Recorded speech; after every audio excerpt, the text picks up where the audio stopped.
na última vez que estive aqui, eu falei sobre a preocupação que a vista mal posicionada pode comprometer a visão. Nós precisamos entender que não andamos por vista, nós andamos por fé. Nós precisamos entender que, independente de tudo aquilo que está ao nosso redor, Deus está onde sempre esteve, no controle de tudo. Eu falei uma história aqui, quero repetir para fazer uma introdução dessa mensagem. Um homem entra no metrô em Nova York com seus 2 filhos. E assim que as portas do metrô se abrem, esses 2 meninos então começam a correr dentro do vagão, de um lado para o outro, batendo nas pessoas. E aquilo começou a incomodar os passageiros. O pai do menino estava sentado e não falava nada. E os meninos corriam para lá, corriam para cá, caíam em cima de um, caíam em cima de outro. E aquilo criou um mal-estar tão grande nas pessoas, que um homem resolveu abordar o pai e disse: você não está vendo o que os seus filhos estão fazendo? Eles estão nos incomodando. E o homem disse: eu não sei o que fazer, Senhor. Eu acabei de vir do hospital. E assim que os meninos receberam a notícia que a mãe deles morreram, eles ficaram desse jeito. E eu não sei o que fazer. Eles não estão conseguindo assimilar. E naquele momento, naquele vagão, os meninos continuaram fazendo bagunça. Mas a mente das pessoas mudou depois de saber o que estava acontecendo. Às vezes as coisas não vão mudar ao seu redor, mas elas podem mudar dentro de você. Por muitas vezes nós vamos ver situações extremamente desafiadoras, ambientes totalmente pessimistas, mas nós não somos movidos por aquilo que está ao nosso redor. Para nós, o sol brilha sempre, porque Deus está no controle de tudo. Não permita com que a vista contamine a sua visão. Entenda que você vive na presença de um Deus de milagre, de um Todo-Poderoso. Aquele que há de vir virá e não tardará. Hoje muitas pessoas têm dificuldade de mudar a sua história por causa de uma mente aprisionada, por causa de uma visão, extremamente limitadora. E eu quero compartilhar com vocês, é uma reflexão rápida. Eu preciso que você abra a sua Bíblia para nós iniciarmos. Segundo livro dos Reis, no capítulo 7, no verso 1.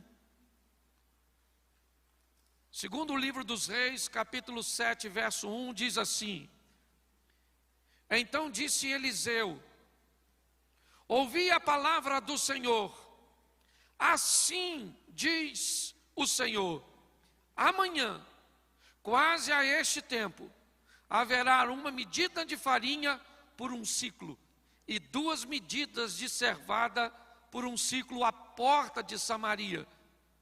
Verso 2: porém um senhor, em cuja mão o rei se encostava, respondeu ao homem de Deus e disse: eis que ainda que o Senhor fizesse janelas nos céus, poder-se-ia fazer isso? E Eliseu disse: eis que o verás com os teus olhos, porém disso não comerás. Feche seus olhos por um momento. Senhor, continua falando conosco. Usa-me como um canal de bênção nesta hora, pelo poder do nome de Jesus. Amém. Glória a Deus. Amém. Eu quero começar essa mensagem com aquilo que está acontecendo neste lugar. Nós vamos ver o estilo de vida que Eliseu resolveu viver, suas experiências exponenciais, extraordinárias, acima da média, é verdade. Mas ele deixa aqui um alerta para todos nós. Samaria estava cercada. Uma situação que havia se agravado muito, mas muito. Num dos momentos o rei está passeando, está dando uma volta e ele encontra uma mulher que traz para ele uma questão pedindo ajuda. E ele diz: o que eu posso ajudar você? Como eu posso te ajudar? Todos nós estamos numa situação extremamente difícil. E ela disse: eu preciso da sua atenção. Está vendo essa mulher aqui que está do meu lado? Eu combinei com ela que nós comeríamos o meu filho ontem. E depois nós comeríamos o dela. Nós comemos o meu filho. E agora ela escondeu o dela, para que nós não comamos. Neste momento, o rei fica consternado, ele não sabe o que fazer, e era esse o ambiente que essa história está envolta. Um ambiente onde os olhares não viam saída, onde as perspectivas não eram boas. Mas neste momento uma palavra profética. Alguém vai se levantar para falar a favor do futuro. Alguém vai falar uma palavra extremamente oposta à realidade de tudo aquilo que está acontecendo. O profeta se levanta para profetizar, para dizer algo para o amanhã. Ele está guiado por Deus. E a mensagem é: amanhã, a esta hora, o alimento vai estar à disposição de todos, acessível a todos. E nesse momento, alguém da diretoria do rei, alguém da cúpula, não consegue enxergar isso.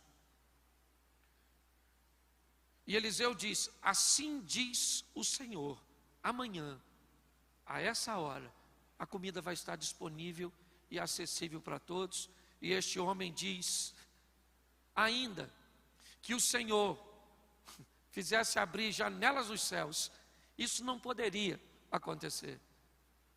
Eliseu diz: por causa disso, você vai ver, mas não vai comer. Me parece que a Bíblia está dizendo que, se nós não crermos, não merecemos fazer parte. Se nós não tivermos coragem de agir de forma contrária, oposta a tudo aquilo que nós estamos vendo e ouvindo, nós não merecemos viver num ambiente de milagres. Nós não merecemos ver se cumprir na nossa vida. É o que ele diz para este homem aqui: eis que o verás com os teus olhos, porém disso você não vai comer. Se você não é capaz de crer, de acreditar que Deus vai fazer, vai realizar, você não faz parte, você não merece fazer parte disso. E o homem é colocado numa posição, certo? No momento em que a multidão descobre que a comida está disponível, e ele acaba morrendo pisoteado. Eliseu é alguém que vai nos dar uma grande lição, e é sobre ele que eu quero conversar com você hoje. Alguém que foi capaz de entender que o impossível podia se tornar viável se Deus estivesse no controle. Eu não sei o que você precisa, eu não sei o que você sonha para seu futuro, o que você pensa para a sua vida profissional, eu não sei qual é a sua realidade atual. Talvez no olhar humano ela seja extremamente desafiadora, um ambiente praticamente sem saída. Mas eu queria lembrar você que o Deus que você serve é um Deus do impossível e Ele pode fazer. Você está num ambiente de milagres e nós estamos lançando uma palavra para o seu amanhã. E quem crê, viverá. É assim que funciona. Nós precisamos amadurecer. E é isso que eu quero conversar com você. No capítulo 19 de 1 Reis, Elias ouve uma palavra de Deus, que diz assim no verso 16: também a Jeú, filho de Nins, ungirás rei sobre Israel, e também Eliseu, filho de Abel-Omeolá, ungirás profeta em teu lugar. Preste atenção, porque Eliseu está arando com os bois a terra de seus pais. Deus fala com Elias: vá até Eliseu e unge esse indivíduo, porque esse indivíduo vai ser profeta no seu lugar. Eu não sei o que Eliseu esperava da vida. Eu posso dizer para você, como muitos de nós não esperávamos que Deus fizesse na nossa vida o que fez. Só que Deus vai pegar um homem que andava atrás de bois, que seguia o caminho dos bois para arar a terra, e vai dizer para ele: agora você vai andar comigo, eu vou andar à sua frente, e você vai viver uma vida extraordinária. É a proposta. A proposta é sensacional, é verdade. Porém, ela vai gerar um nível de comprometimento. Ela vai gerar um nível de responsabilidade naquele que foi chamado, porque vida com Deus é parceria. Você faz o que pode e Deus faz o que você não pode. Quando nós entramos e temos um senso de responsabilidade de tudo aquilo que eu posso fazer, que a minha expertise, que o meu network, que a minha capacidade, que as minhas forças podem fazer, minhas mãos, eu faço.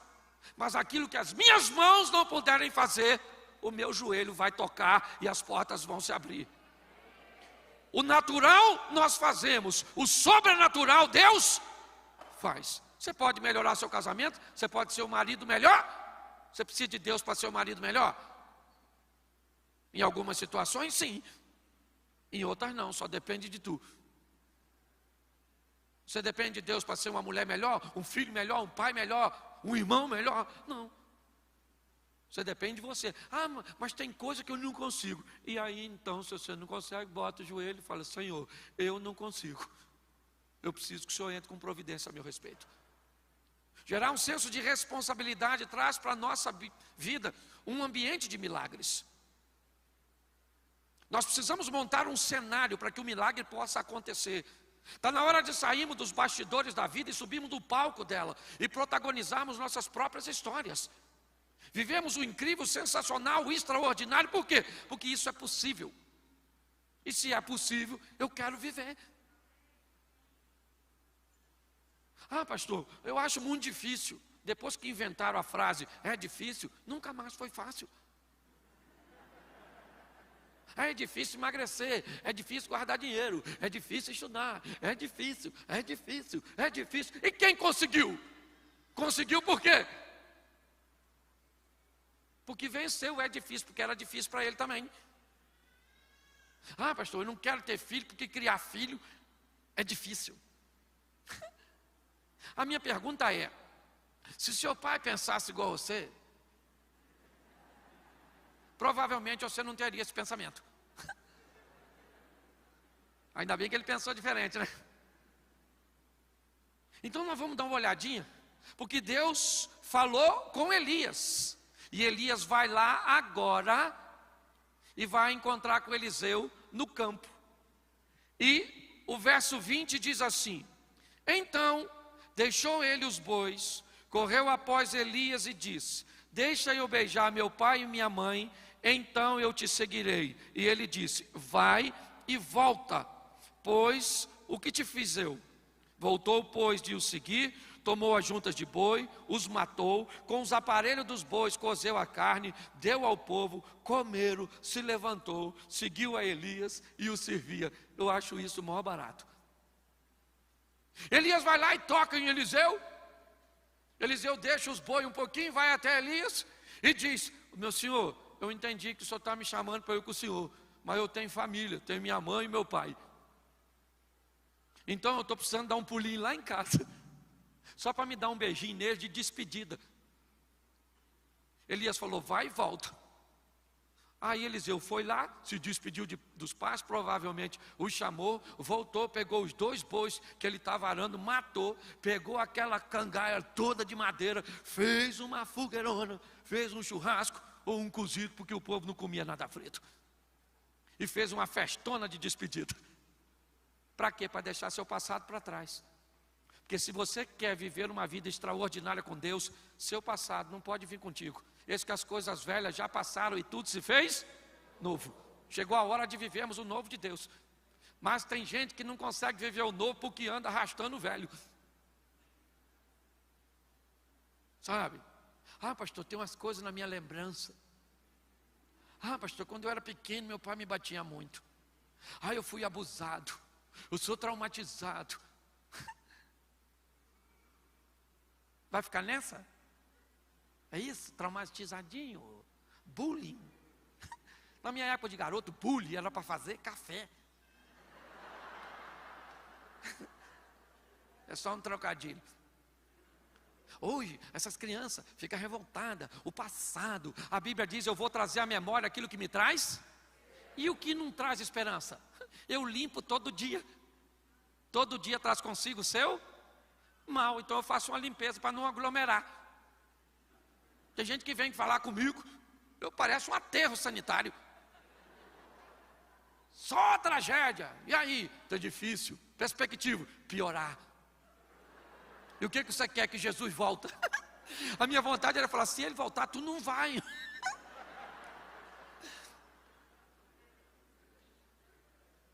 Então que história é essa? Nós temos ouvido muito isso aqui. Está na hora do céu vir para a terra.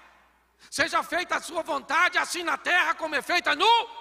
Então, meu irmão, numa linguagem carioca, eu sou carioca e flamenguista, dá licença. Já que falaram que eu sou membro da igreja, eu posso falar as claras. Irmão, nós viemos aqui para arrebentar a boca. O bagulho nessa terra é doido. O inimigo é poderoso, mas o aliado dá de 10 no chifrudo. Que, aliás, o único chifrudo que não tem mulher é o Satanás. Nem sei como é que ganhou o chifre. Escute só. Nesse ambiente de pandemia, Deus está te dando a oportunidade de viver o incrível, o sensacional, o extraordinário. Pare de olhar as coisas de uma forma fatalista. Mas você quer viver uma vida com Deus? Pega esse passado seu e taca fogo nesse troço. Faz uma festa de despedida. O que é o casamento? Casamento é uma festa de despedida. Acabou o alvará de soltura. Tu pegou perpétua. Você está... Porque tu é solteiro. Escute só. Esse camarada vai dar uma festa. Deixa eu falar uma coisa para você. Se o seu passado foi bom, ele é o quê? Passado. E se ele foi ruim? Passado.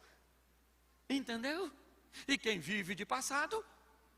Museu. Isso aí. Você vive de perspectiva de futuro, de um Deus que está no controle de todas as coisas. Tem chave para abrir porta. Faz o que quer. Você só tem que estar afinado com ele, porque às vezes ele não está afim de fazer. E quando ele não está, não adianta. Lembra do Samuel? Orando, Senhor, perdoa o Saul, perdoa o Saul, perdoa o Saul. Deus falou, Samuca, segura a onda. Eu já estou por aqui com esse Saulzinho. Enche o teu vaso de azeite, dá um pulinho na casa de Jessé, o belemita, porque já escolhi um novo rei. A casa do Saul caiu. Então você precisa de sensibilidade, porque às vezes você vai pedir coisa para Deus que Deus não vai te dar. Aí você vai ficar aborrecidinho. Ah, não vai me dar? Então tá bom, vou para o inferno. Isso mesmo. Um povo esquisito. Se Deus não vai me dar, não vai me dar, por quê? Por quê? Não quer. E se ele não quer, eu não quero saber se é bom ou se é ruim. Ele falou que não quer, ele é mais forte que eu. Não vou te dar. Ah, não vai me dar? Então eu vou tentar conseguir sozinho. Tem uns malucos, depois diz que eu que sou engraçado. Então, primeira coisa que eu acho fantástica, esse camarada está disposto a deixar o seu passado para trás. Mata os bois e taca fogo no arado. Qual mensagem ele está nos dando? Eu estou fazendo algo e tomando uma decisão cuja qual eu não tenho para onde voltar. Isso aqui não tem. Hebreus, o justo vive e ele não ele vai adiante para a conservação Então tudo começa. Uma vida exponencial começa com uma decisão que não tem para onde voltar. Acabou. E agora eu vou andar com quem? Com Jesus, com Deus. E se Ele me der tudo, estou com Ele. E se não me der nada, também estou. E se eu estiver feliz, estou com Ele. E se eu estiver triste, estou com Ele. Não tem mais volta, acabou, querido. Já era. Entendeu? Mas tem gente que não taca fogo nos aparelhos, não mata os boi. Então ele tem para onde voltar. Já viu uns irmãozinhos que vai e volta? Chega perto do carnaval, desvia. Chapa o coco, toma os negócios, pega umas donas. E uma mulher feia. Tem uns caras que vai para o inferno por um motivo ruim. Ainda tem isso. Não. Você está rindo, mas é sério. Não é você, né? Escute só. Ele está dizendo para mim e para você. Você quer viver uma vida extraordinária? Entenda que o passado precisa ficar para trás. Você já ganhou muito dinheiro, hoje não ganha mais, isso é passado. Certo? Você já sofreu muito, isso é passado. Passado. Sabe? Ah, pastor, eu me decepcionei. Me casei com um homem que me fez sofrer. E agora, nunca mais quero saber de homem. Nossa. Por quê? Porque os homens são tudo igual. Eu falei para a dona, a senhora conhece os homens tudo já? Está rodada, hein, dona? Os homens é tudo igual? Ela falou, você é bobo, pastor, não estou falando nada disso. Eu falei, nem eu só segui o texto. Então deixa eu falar uma coisa para você. Eu não sei se o seu passado for ruim, eu sei que Deus é bom. Eu não sei se alguém te machucou, eu sei que Deus cura. É assim que funciona. Se eu contasse meu passado para você aqui, você ia embora chorando. Ia dormir hoje de luz acesa. Sim. Certo? Porque tem gente aqui que eu sei que a sua vida deve ter sido muito difícil. Mas não matou você. Teve gente que a vida nem foi tão difícil e morreu de Covid esses dias. Olha como é que você está na vantagem. Ele assume um compromisso, é verdade, de não ter para onde voltar. É uma via de mão única. Ele vai. E é assim, é isso que nós assumimos com Deus. E é nesse ambiente que Eliseu vai viver o extraordinário, o fantástico, o sobrenatural. Quando nós chegamos no capítulo 2 de 2 Reis, Elias está partindo. É aquela reta final do Elias para ser levado aos céus. E o verso 1 diz que quando Elias estava para ser levado aos céus, ele estava em Gilgal, ele chama Eliseu e diz, Eliseu, fica aqui porque o Senhor me enviou a Betel. Eliseu diz, tão certo como vive o Senhor e vive a tua alma, que eu vou contigo. Olha que beleza. O ponto de partida da reta final é Gilgal. Em Gilgal o povo foi circuncidado. Em Gilgal o povo fez uma aliança.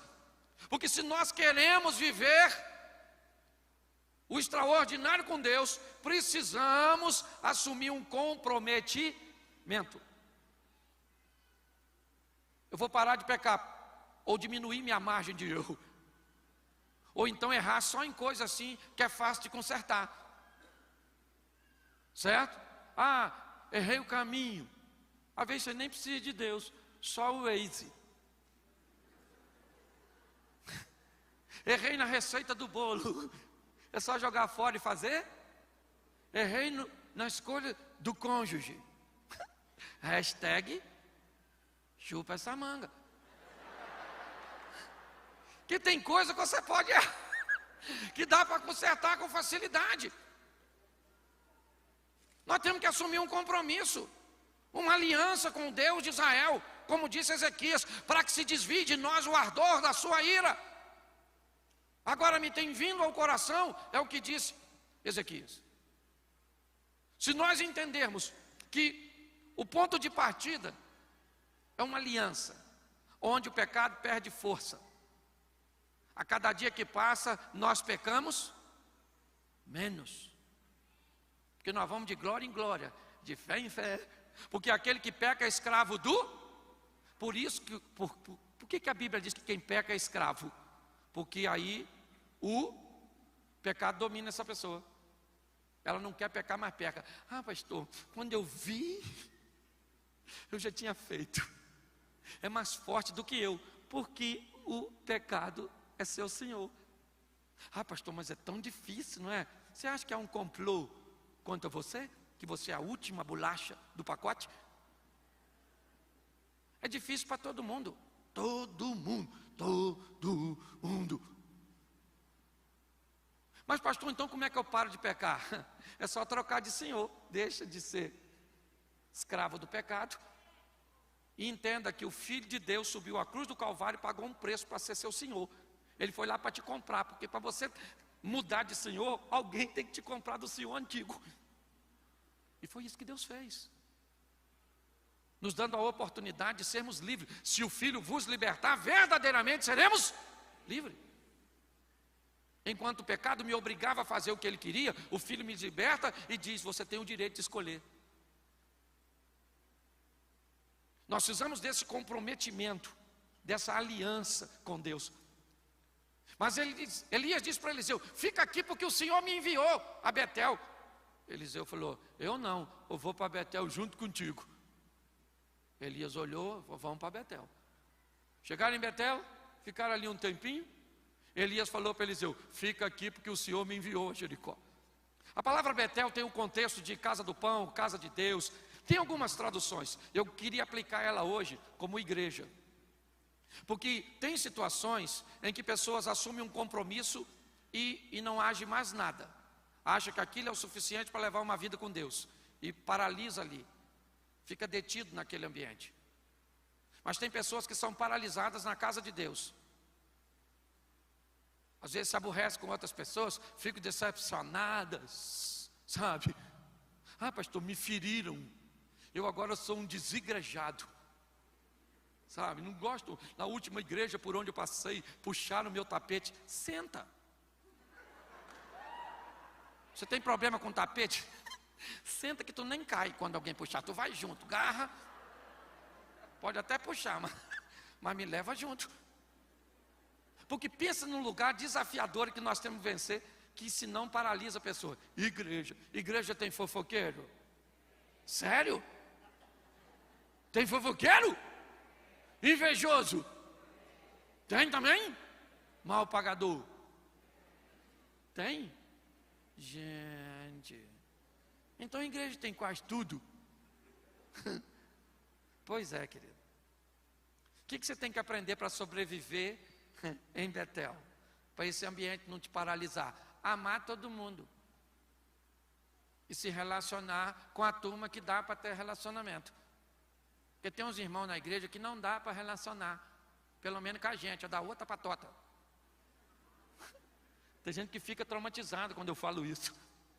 Pastor, tem que se relacionar com todo mundo. Eu não consigo. Tem uns irmãos, aliás, lá na igreja tem umas pessoas, bispo, que se o diabo me pedir referência para levar, eu não dou. Eu falo, ó, vai levar? Maluco, vai dar uma tribulação no inferno. Tem gente que vai ser desafiador para viver com você, mas vai viver bem em outro lugar, com outra pessoa. Não tenta não, que vai dar ruim. Nós temos que aprender a viver. Eu entrei, assim que eu me converti, um cara me pediu um dinheiro emprestado, eu falei, na igreja vai me pagar. 29 anos, irmão.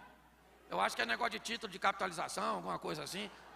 Achei que eu comprei minha casa, minha vida, alguma coisa desse negócio.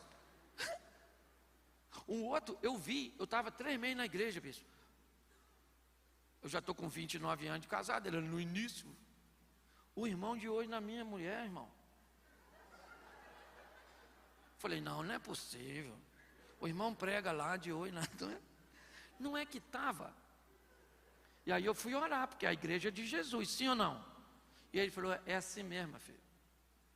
Tem gente que ainda está transformando, tem gente que já transformou, tem gente que está no processo, é meio encardido, e eu esfrego, boto, pá. Então, se você quer andar em alta performance, quer viver uma vida exponencial, e ainda está com dificuldade de viver com gente, está na hora de você mudar, ou dar um upgrade aí nas suas habilidades de se relacionar. Porque Elias disse para Eliseu, fica em Betel. Eliseu falou, ó o dedinho, ó profetinha. Eu taquei fogo no meu boizinho, matei a parada toda, não tem para onde voltar, e você fica mandando eu ficar? Fico é nada, eu vou com você para Jericó. É Jericó? Vamos embora. Chegaram em Jericó. Lá Elias falou o quê? Fica aqui porque o Senhor me enviou o Jordão. Eliseu falou, eu vou também. Eu fico pensando se sou eu, se eu já não tinha falado para o Elias, ô irmão, tu não quer que eu vá? Toda hora ficar falando, fica. Porque me parece que na caminhada cristã, volta e meia, nós enfrentamos o obstáculo dizendo para mim e para você, pare. Nós não queremos que você vá adiante. Que é o passado que nos assombra, que é a ausência de um comprometimento, que é um ambiente hostil, às vezes na igreja. Ou Jericó, cidade das palmeiras, cidade do mau cheiro, como você queira denominá-la. Mas é uma conotação que me parece que demonstra o mau cheiro por dentro e as palmeiras por fora. Aqueles que serão paralisados porque resolveram viver uma vida de aparência. E quem vive de aparência não muda nunca. Porque você não precisa mudar a aparência. Me parece que quando Elias diz a Eliseu, fica em Jericó, nos traz uma aplicação que nós também podemos dizer que pessoas que vão viver de aparência serão paralisadas, não vão muito longe, ou pelo menos não viverão uma vida extraordinária, exponencial, fantástica. Mas eu só queria lembrar você que nesse ambiente, pelo menos agora chegando em Jericó, tem 50 profetas.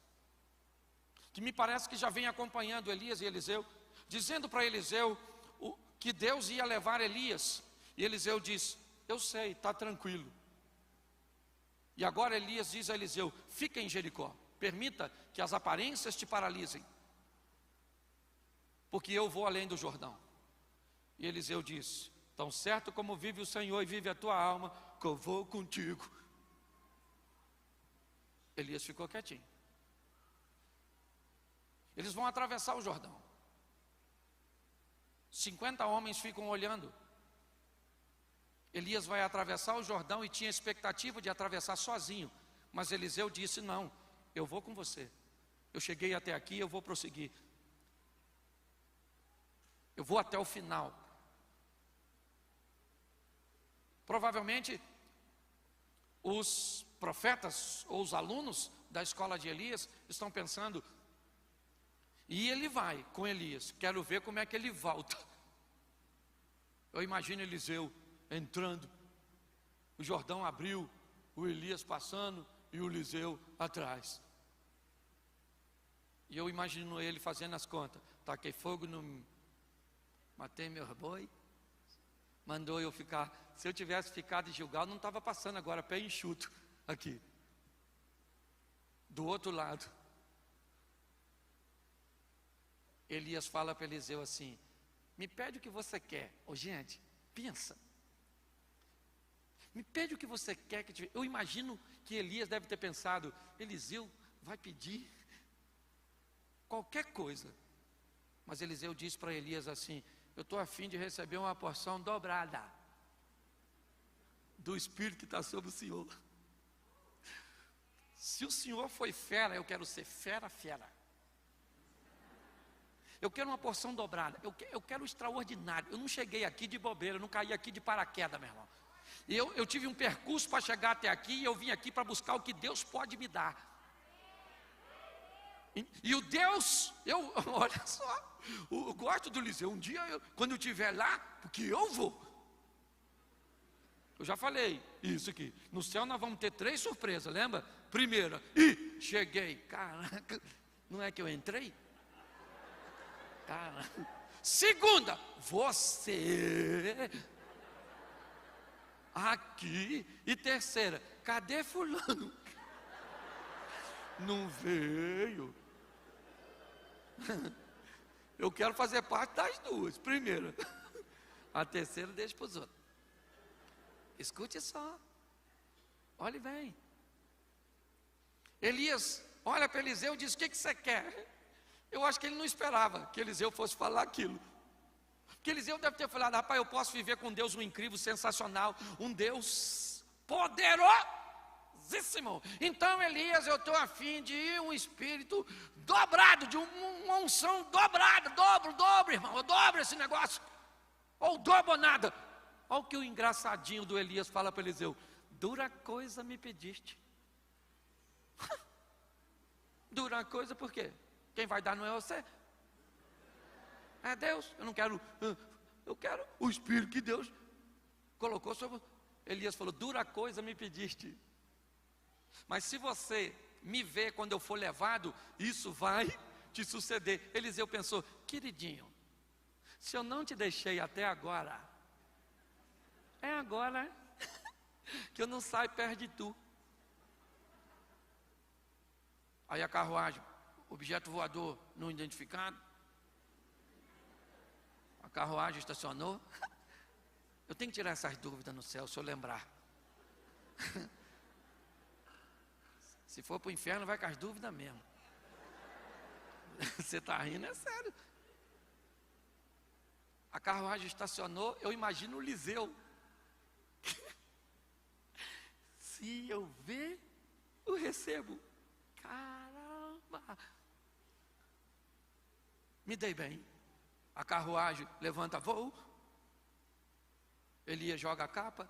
Eliseu pega a capa dele, rasga e joga fora. Eliseu está dizendo: a minha capa foi muito útil, mas só me trouxe até aqui. Agora chegou uma nova fase da minha vida, e na nova fase ela não me serve mais. Quando a vida nos propuser uma mudança de nível, nós precisamos decidir o que vamos levar para lá, porque tem coisa que não cabe mais lá, tem comportamentos que não cabem mais lá, tem amizades que não cabem mais lá. Esse dia eu fui numa festa, me chamaram para ir numa festa de um amigo meu, aniversário, um amigão, aí fui. Não podia chegar na hora, porque normalmente quando tem festa que tem uma bebida, eu chego na hora cedo, onde todo mundo está sóbrio. Só pude chegar 4 horas depois. Estacionei meu carro, o cachorro que eu vim vindo na minha direção já estava meio zonzo. Umas músicas daquelas sensacional, sabe, uns hinos extraordinário, umas irmãs dançando.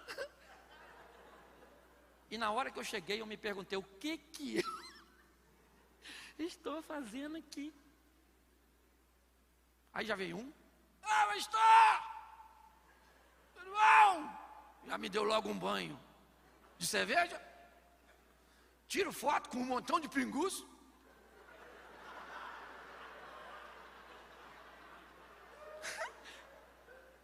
Aquilo não era ambiente para mim,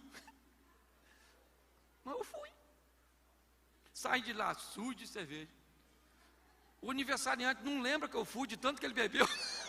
Então nem adiantou. E eu voltei para casa, falei com o moleque: eu não entendi o que eu fui fazer lá. Tem coisas e lugares e situações que não é mais para você quando Deus te muda de fase. Eliseu pega a capa dele, joga fora, pega a capa de Elias e presta atenção, é a nova fase. Eliseu para diante do Jordão, pontoso, como um bom carioca, a capa, e diz: esse cara sou eu. Eliseu vai substituir Elias? Nunca. Porque ninguém substitui ninguém. Simplesmente Deus dá a oportunidade de você viver a sua própria história. Hoje você vive a sua, amanhã o outro vive a dele. O importante é que nós vamos viver de forma magnífica, extraordinária. Eu quero que o diabo fique endemoniado com a nossa vida. diabo fica assim, esse miserável. Pensa, nós tudo passando na frente de Deus e Deus falando. E aí, Lúcifer, tem visto o JB, pastor Cláudio, Marcos César? Tem visto a turma toda? Gente boa, hein? E nós só.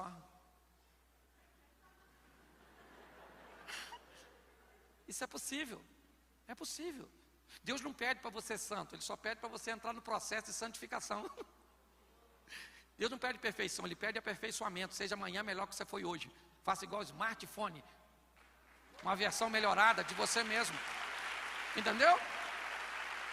E agora o Eliseu tocou na água do Jordão. Jordão abriu, Eliseu passando sozinho. Cadê o Elias? Subiu. Do outro lado tinha 50 camaradas que olhou para o Eliseu e falou assim: caramba, Eliseu. E o texto ainda diz que esses caras são valentes. Por isso que quando eu vejo Jesus chamar Pedro de pôr café, quando fica em pé em cima d'água, eu pergunto aos discípulos que ficaram no barco, de pôr o quê? Tinha 52 profetas. 2 atravessaram o Jordão. 50 ficaram olhando. Isso nos dá um prognóstico de que uma minoria é capaz de tomar uma decisão que vai levar a sua vida para o próximo nível. Eu não quero saber a quantidade, eu só quero estar nesse grupo. É isso que eu quero propor a você. Ah, pastor, aqui tem um montão de gente. Será que muita gente aqui não vai viver o extraordinário? Não. Quem vai viver o extraordinário, quem não vai viver o extraordinário é quem não veio no culto. Você aqui vai sair daqui para... Escute só que eu estou terminando. Pensa num cara extraordinário, o Eliseu. Pensa. Mas um negócio que eu acho maravilhoso do Eliseu é que um dia o Eliseu morreu, porque todo mundo morre, sabia disso? Você vai morrer já. Daqui um dia você morre. Ninguém avisou você não, né? Pois é, daqui um dia você vai escutar: pastor Cláudio morreu. Deu um beijinho no ombro e fui. O Abraão foi sensacional, sim ou não? Mas morreu, a turma morreu tudo. Chegou a nossa hora.